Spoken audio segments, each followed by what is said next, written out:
What happens when one of Hollywood's most unpredictable actors sits down with one of daytime television's most opinionated hosts and everything goes completely off the rails? You're about to witness one of the most explosive confrontations ever caught on live television. A moment so intense it ended with Joy Behar walking off her own show and never coming back. This isn't just another celebrity interview gone wrong. This is the day Sheen completely dismantled Joy Behar's credibility in front of millions of viewers, exposing her hypocrisy and leaving her so humiliated, she had no choice but to quit on the spot. Make sure to subscribe and let me know in the comments what you think really pushed Joy over the edge. Because what you're about to see will leave you questioning everything you thought you knew about The View. It started like any other Tuesday morning at the View studios in New York. The producers had booked Sheen for what they expected to be a standard promotional interview for his latest project. Joy Behar, known for her sharp tongue and willingness to challenge guests, was particularly excited about this booking. She had been preparing pointed questions about his past controversies, his public statements, and what she saw as his problematic behavior in Hollywood. What the producers didn't anticipate was that Sheen had done his homework too. He knew exactly who Joy Behar was, her history of controversial statements, and her pattern of grandstanding during interviews. He came prepared for battle, and Joy had no idea what was coming. As the cameras rolled and the show went live, Joy began with what seemed like a friendly introduction. "We're here with Sheen, and Charlie, I have to say, you've certainly had quite the journey in Hollywood. Some might say, a rocky one." Charlie smiled that famous grin of his and leaned back in his chair. "Well, Joy, I could say the same about your journey in television. Some might say, hypocritical." The other hosts immediately sensed the tension. Whoopi Goldberg shifted uncomfortably in her seat, while Sarah Haynes looked between the two guests with obvious concern. But Joy, true to form, doubled down. Hypocritical? That's interesting coming from someone who's had very public struggles with substance abuse and has made some questionable comments about women over the years. Charlie's expression didn't change, but his voice took on that edge that anyone familiar with his interviews would recognize. "You want to talk about questionable comments about women? Should we discuss your comment about how Republican women are just angry because they can't get dates? Or maybe your statement that conservative women don't think for themselves?" Joy's face began to redden slightly, but she pressed on. "Those were political observations, Charlie. There's a difference between political commentary and personal attacks." "Political commentary?" Charlie repeated slowly, as if tasting the words. "Is that what we're calling it now? Because I seem to remember you saying that women who vote Republican are basically voting against their own interests because they're too stupid to know better. Was that political commentary too?"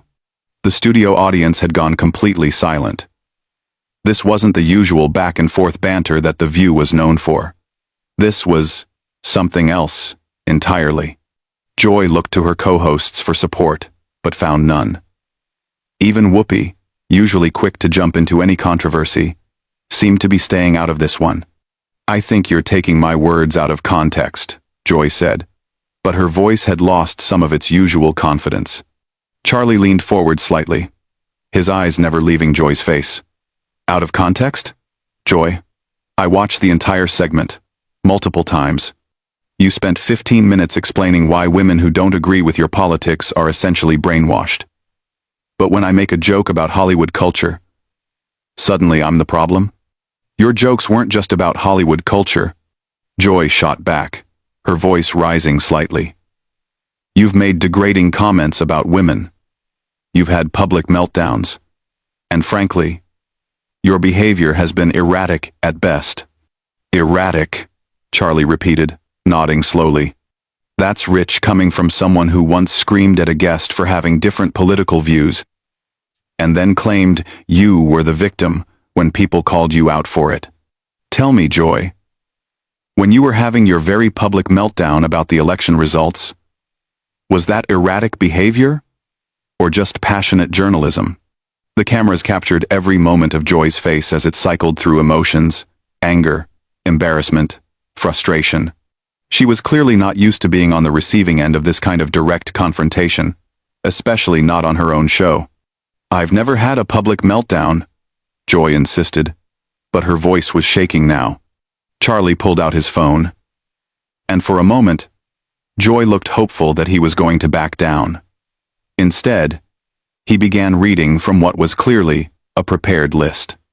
November 15th, you threw papers at your co-host during a commercial break because she disagreed with you about climate policy. December 3rd, you walked off set during a live show because a guest corrected your facts about healthcare statistics. January 22nd, you interrupted a guest 7 times in under 3 minutes because you didn't like their opinion about foreign policy. Should I continue? The silence in the studio was deafening. Joy's mouth opened and closed several times, but no words came out. The other hosts looked like they wanted to be anywhere else in the world. Those were just, Joy stammered. "I'm passionate about the issues that matter to Americans." "Passionate," Charlie said, leaning back again. "Is that what we're calling it? Because, from where I'm sitting, it looks like you can dish it out, but you can't take it. You've built a career on attacking people, questioning their character, their intelligence, their motives. But the minute someone does the same thing to you, suddenly you're the victim." Joy's face was now noticeably flushed, and her hands were clenched on the desk in front of her. "This is completely inappropriate. This is supposed to be an interview about your work." "Oh, now you want to talk about my work?" Charlie asked, raising an eyebrow. "Because 5 minutes ago, you wanted to talk about my personal life, my struggles, my past mistakes, but when the spotlight turns on you, suddenly we need to change the subject?" The tension in the room was so thick you could cut it with a knife. Joy looked desperately to the producers off camera, but they seemed just as stunned as everyone else. This wasn't going according to anyone's script. "I think we should move on," Whoopi finally interjected, trying to save the situation. But Charlie wasn't done. "No, I think this is important. Joy has spent years telling Americans what to think, who to support, how to live their lives.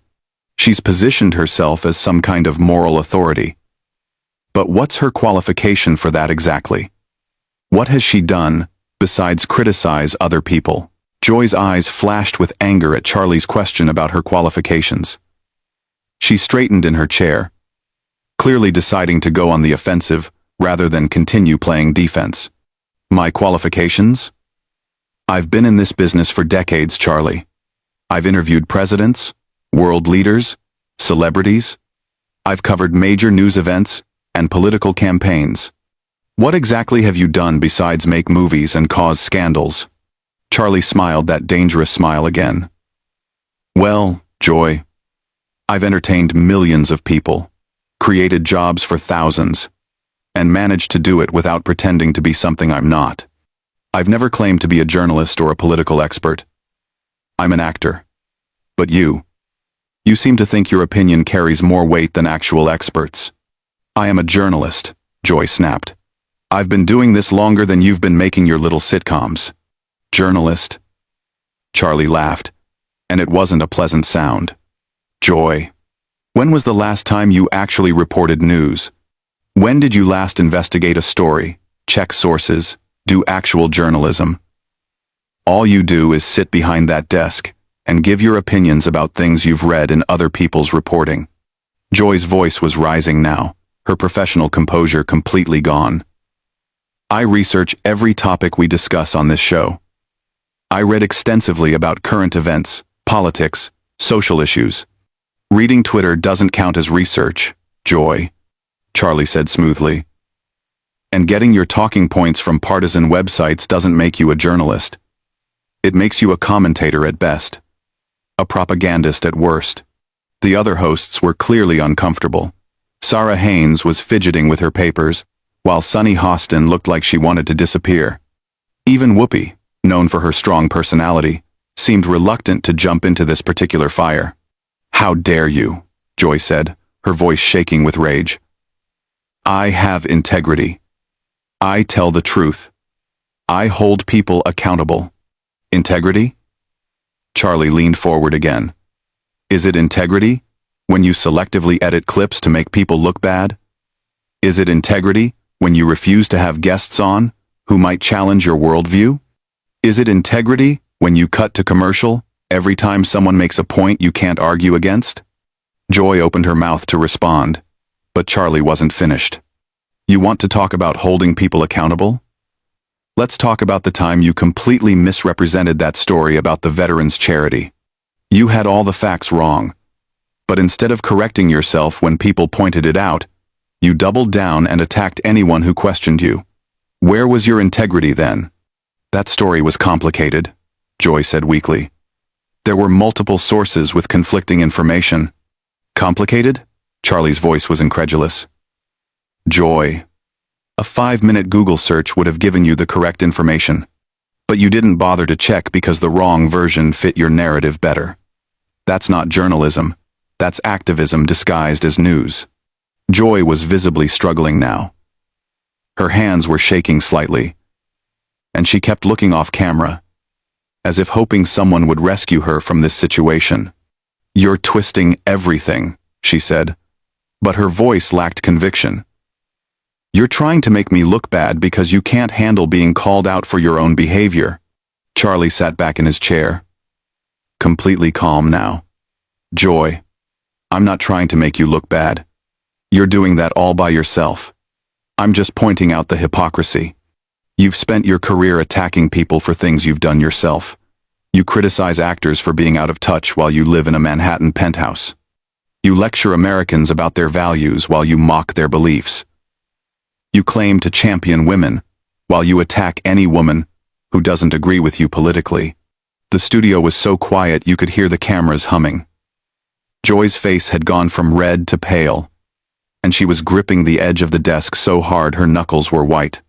I don't attack women, she said, but her voice was barely above a whisper now. Charlie pulled out his phone again. Really? Because I have a compilation here of you calling conservative women names, questioning their intelligence, suggesting they're being controlled by their husbands. You've called successful businesswomen sellouts. You've mocked stay-at-home mothers. And you've dismissed any woman who doesn't share your exact political views as being brainwashed. Joy was shaking her head frantically now. Those weren't personal attacks. I was criticizing their positions. Their positions? Charlie's voice was getting louder now, matching Joy's earlier volume. You called the former Secretary of State a puppet. You said a female Supreme Court justice was too stupid to understand the Constitution.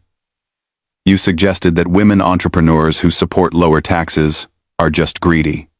How exactly is any of that criticizing positions, rather than making personal attacks?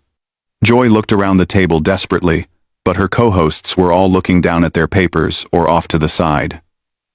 No one was coming to her rescue.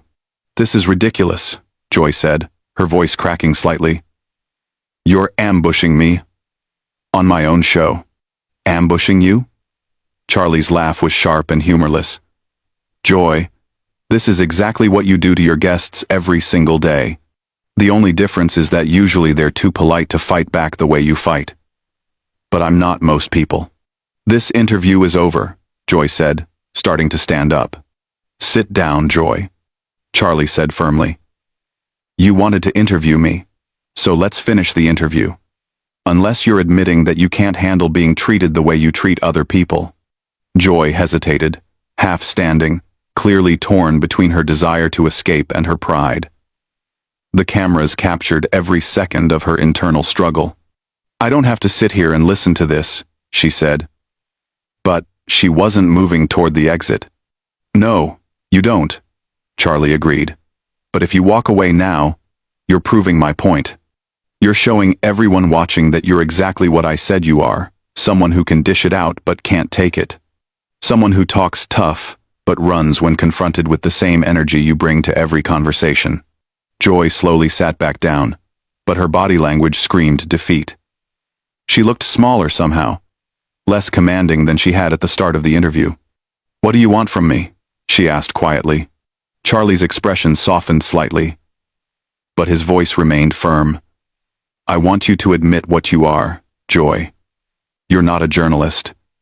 You're not an objective commentator. You're an entertainer, just like me. The difference is that I own what I am.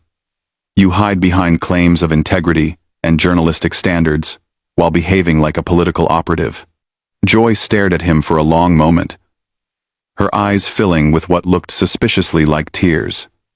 When she finally spoke, her voice was barely audible. You don't understand, Joy whispered, her voice trembling.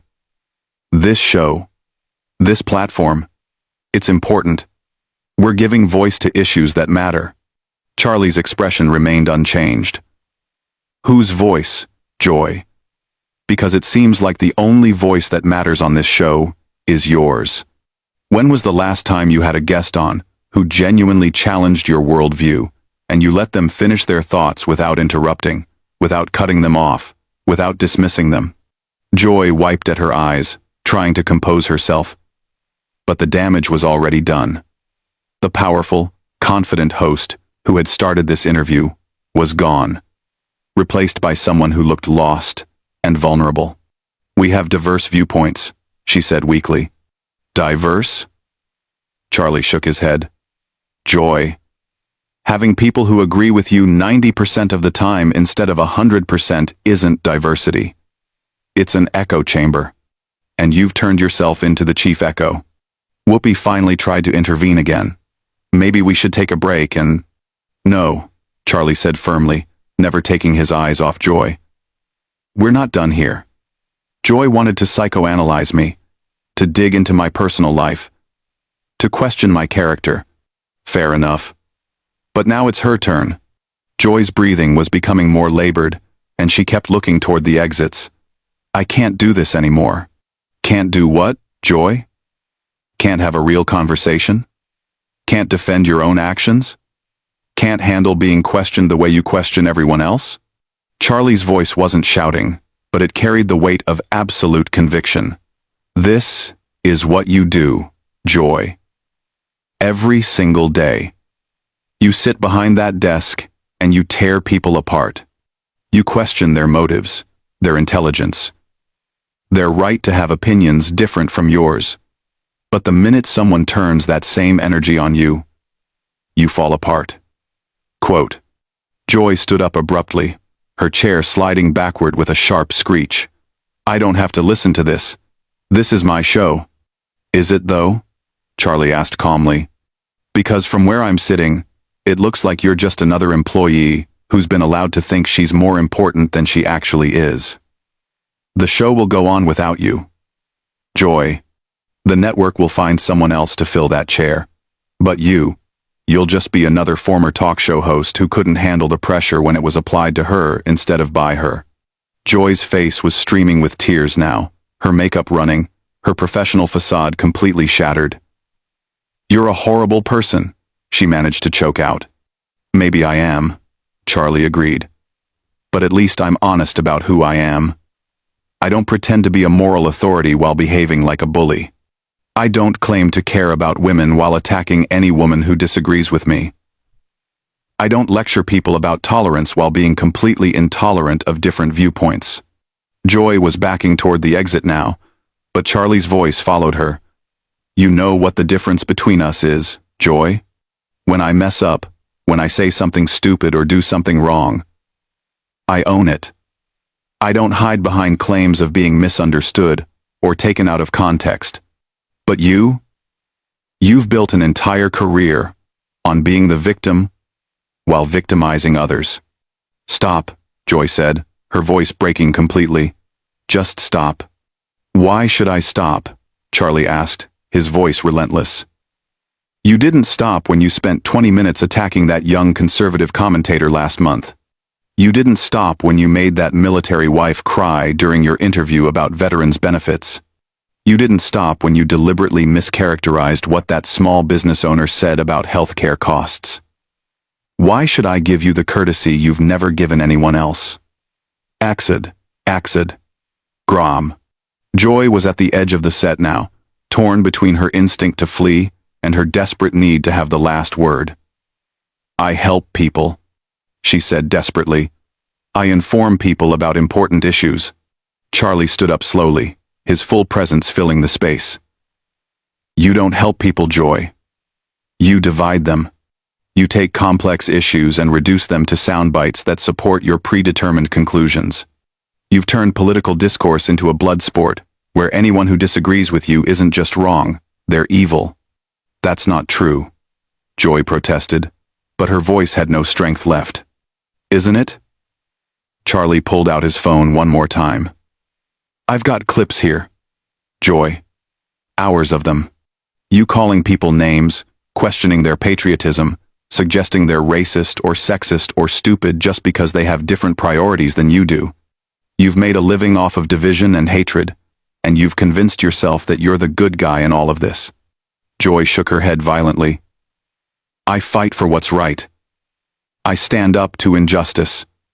Quote, "No," Charlie said quietly. And somehow his quiet voice was more devastating than any shout. "You perform outrage for ratings. You turn real issues into entertainment. You've taken the legitimate concerns of real people and turned them into talking points for your show. You don't care about solving problems, Joy. You care about being seen as the person who cares about solving problems." The silence stretched for what felt like an eternity. Joy stood frozen at the edge of the set, tears streaming down her face, her chest heaving with suppressed sobs. The other hosts sat motionless, afraid to move or speak. The cameras kept rolling, capturing every second of Joy's complete breakdown. "I quit," Joy finally whispered. "What?" Whoopi said. The first words she'd spoken in several minutes. "I quit," Joy said louder, her voice gaining strength from desperation. "I can't do this anymore. I won't sit here and be attacked like this. This isn't journalism. This isn't entertainment. This is cruelty." Charlie sat back down calmly. And there it is. When faced with the same treatment she gives everyone else, Joy Behar calls it cruelty. When she does it to other people, it's holding them accountable. When someone does it to her, it's an attack. Joy was backing toward the exit again, shaking her head frantically. "You're all witnessing this. You're all seeing what he's doing to me. What I'm doing to you." Charlie's voice was incredulous. "Joy, I'm using your own words, your own actions, your own history against you. If that feels like an attack, maybe you should think about what that says about your own behavior." "I'm done," Joy said, reaching the exit. "I'm done with this show. I'm done with this network. I'm done with all of it. You want to destroy people? Fine. Do it without me." And with that, Joy Behar walked off the set of The View for the final time, leaving behind a stunned studio, a bewildered audience, and Charlie Sheen sitting calmly in his chair as if nothing had happened. Charlie looked directly into the camera. And that, ladies and gentlemen, is what happens when someone who's made a career out of dishing it out finally gets a taste of their own medicine. The show cut to commercial, but the damage was done. Joy Behar had been completely exposed, humiliated on her own show, and driven to quit by someone who simply treated her the way she had been treating others for years. What did you think of Charlie Sheen's systematic dismantling of Joy Behar's credibility? Was he too harsh? Or was this exactly what she deserved after years of attacking her guests?